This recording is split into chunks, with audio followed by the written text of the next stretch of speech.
teadsid, et lauljate Redaine Seti on tegelema hakanud disainimisega? Just sellest räägimegi temaga lähemalt ning uurime veel, kuidas kiire elutempo juures hea välja näha.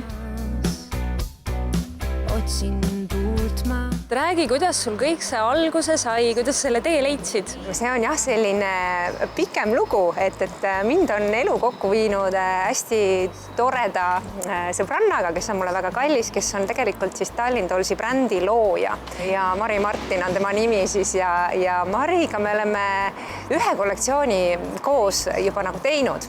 Et selles mõttes see ots on lahti tehtud juba 7 aastat tagasi ja tegelikult tänu Marile ma pigem selle valdkonna juurde olen sattunud.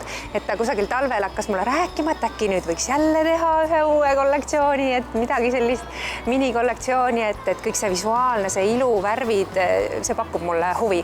Et moekunst on kindlasti teistsugune ja ma ei pea ennast moekunstnikuks, et see on ikka Tallinn Dollsiga koostöös ja nende abiga tehtud kollektsioon. Et ma tahtsingi, et tegemist oleks sellise kerge, mõnusa kollektsiooniga, mis on naha vastas pehme ja hingav ja samas ka kollektsioon, mille erinevaid siis elemente oleks tore omavahel nagu kombineerida ja miksida.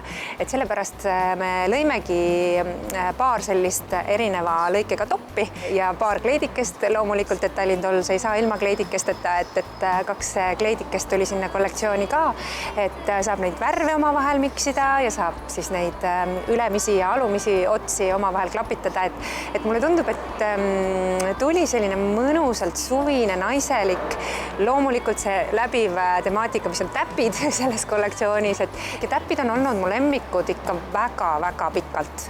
No sa oled ka kiire elutempoga naine, sa oled muusik, ema, lisaks veel hobid, et anna ka mõni selline stiilinipp naistele, kuidas ellu jääda? Ega see on, ütleme nii, et tänasel päeval päris keeruline, et õudselt oleks vaja lihtsalt aega. Ma arvan, et kõikidel naistel on see, et kui on ikkagi see väike aeg enda jaoks, siis on kõik kohe palju parem. Et kusagilt 15 minutit sealt ja 15 minutit sealt nagu ikkagi näpistada. Mis puutub riietusse, siis mina olen pigem selline monokroomne tüpaaž, et lihtsad toonid, lihtsad värvid, et kui on eriti veel, kui on kiire, et siis pigem hoida nagu sellist neutraalset tonaalsust, et võib-olla on kuidagi lihtsam mitte mööda panna, et kui sa hakkad seal väga erksete värvidega kiiruga möllama, et siis võib minna asi lappesse. Et võib-olla tasub nagu, kui on kiired ajad, siis selliseid neutraalseid toone valida pigem. Ja asju, mida on hea kombineerida, et võtadki kiirelt kapist ja lähed. Just, täpselt nii.